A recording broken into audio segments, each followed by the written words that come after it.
Welcome back, everyone. I wanted to take a closer look at something I found really interesting. Cynocephali, which translates to dog head, which is in reference to a dog-headed man. Now, this is something that I can clearly see why most people would overlook the detail in ancient documents or artifacts. When we see Saint Christopher with a canine head, images of the Egyptian god Anubis standing watch over the dead, our first instinct is to think, okay, well, that's just the way they are depicted in this image, with the head of a dog, just because it's art, until someone points it out as a pattern. Then you think, wait a minute, now that's strange. Yes, it is strange. It's strange like a cartoon to think that there could have been a race of dog-headed people. From where? From what dimension? Was God trying to be funny when he created these dog people? Well, we're gonna get briefly into that in a moment, because when the same figure keeps showing up in places that never spoke to each other, that's not coincidence. That's a clue.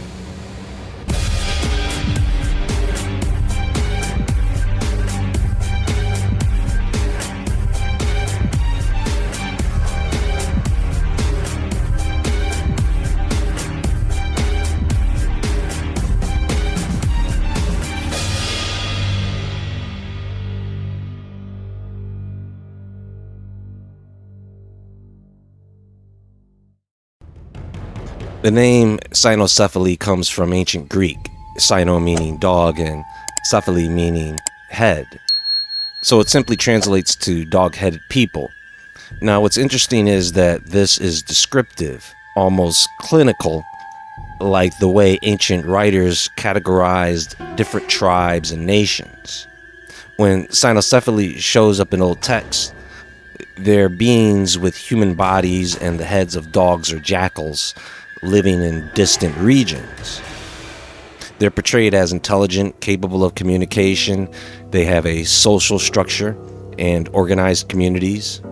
Some accounts describe them as tribal, living by their own customs and laws, hunting, trading, practicing forms of worship. They're either peaceful or spiritually inclined, or they're fierce, territorial, violent. So basically, they were just like humans. And that's the detail that tends to get overlooked. Ancient authors didn't write about the Cynocephaly as monsters to be slain or myths. They wrote about them as another kind of people and part of the world as they understood it. So folks, even if this is something that only occurred for a short period in history, how? Where did they come from? Where did they go? How could this have happened and then they all disappeared, right? When you go back and actually read where the Cynocephaly come from, Ctesias was a Greek physician from the 5th century BC who served at the Persian court. He wrote about dog-headed tribes living in India, describing their appearance, how they communicated, how they lived, and how they interacted with their neighbors. Whether he was reporting first-hand information or compiling accounts from travelers, the tone matters. He wasn't telling a myth. He was documenting what he believed existed at the edges of the known world. The same way other historians described foreign nations and strange customs, right?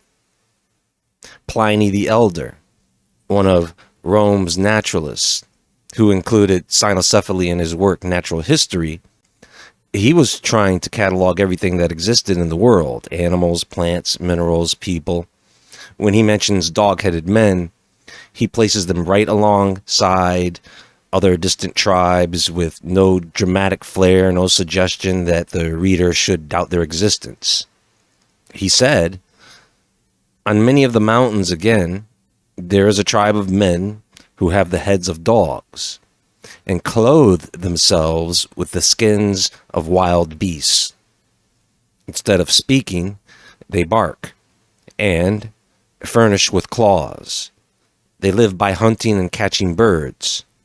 According to the story, as given by Tijas, the number of these people is more than 120,000. That same mindset carries straight into the medieval period. If you look at very old maps, those famous medieval world maps, you'll see Cynocephali drawn right alongside other so-called races of men. They appear next to giants, pygmies, and other distant nations, all placed at the outer edges of the world. And they didn't present these things as these aren't real. They were saying these are far away.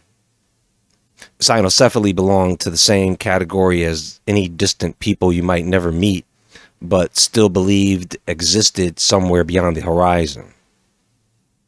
Now, here's something that's just strange that most people have never even heard of.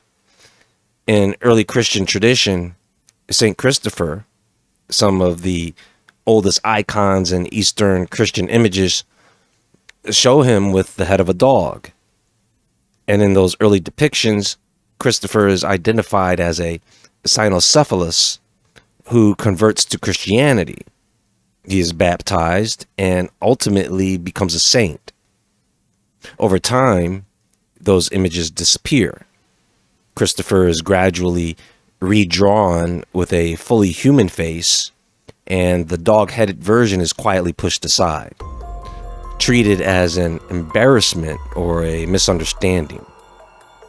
So why would the church feel the need to erase his original form? If it was purely symbolic and just an image, why not explain it? If it was myth, why preserve the story at all?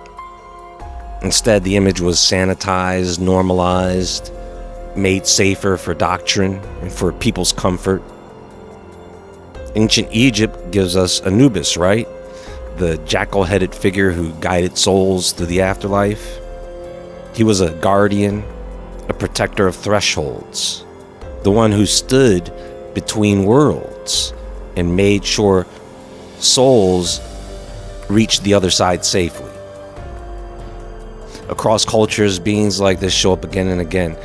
They're what researchers sometimes call threshold beings, or entities that exist between realms, between life and death. Anubis fits perfectly into the role of a psychopomp, a guide of souls, similar to figures like Hermes or even certain angelic messengers. And this overlaps with the idea of watchers or intermediaries, beings that stand between humanity and something higher, observing, guiding them, and sometimes interfering. So I think when it comes to angelic beings, this all fits into the idea of incarnation.